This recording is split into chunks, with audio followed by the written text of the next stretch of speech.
maro ny olona rava amin'ny fiainany, tokantrano, rava ny fidiram-bola, rava ny fahasalamana. Fa ao anatin'ity pasika ity pasika fananganana ho anao. Zay indray no zaraintsika ao anatin'ity vidéo ity aiza miala ary manasanao anaraka an'izany hatramin'ny farany ao aorian'ny générique.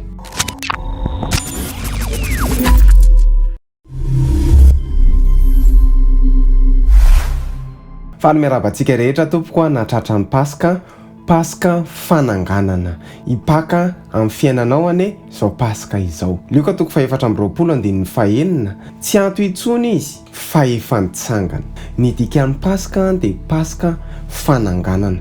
Jesosy maty noho ny fahotantsika dia nitsangana tamin'ny maty izy tamin'ny andro fahatelo. Nitsangana tamin'ny maty Jesosy mba hanangana ny fiainantsika.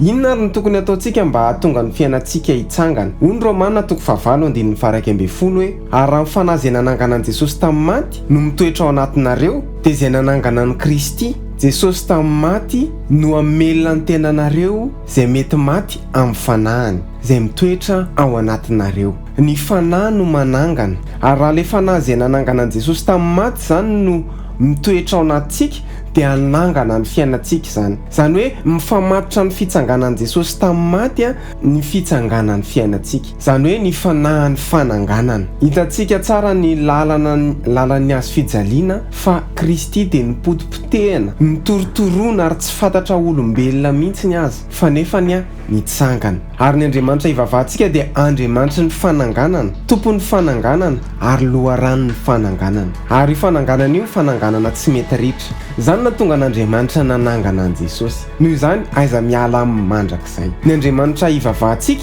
dia tompon'ny fananganana, mpanjakan'ny fananganana, rain'ny fananganana ary manan-karena fananganana.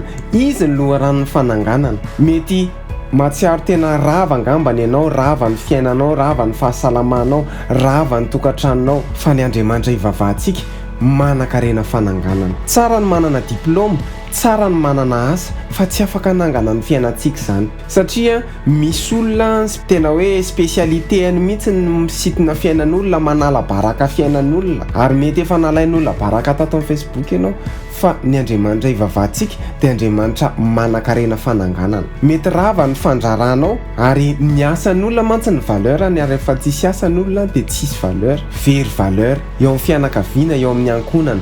Fa androany ny Andriamanitra ivavahantsika anangana ny fiainanao. Ivavaka tsika to. Mankasitraka anao zay Andriamanitra fa tianay ianao ary fitiavana faratapiny izay nitiavanao anay, izay nanoloranao ny ainao maty ho anay ary nitsangana ianao. Satria tianay ianao dia anangana anay, anarina anay ary manana fiainana vaovao ho anay. Amin'ny anaran'i Jesosy nanaovanay izany vavaka izany. Amen.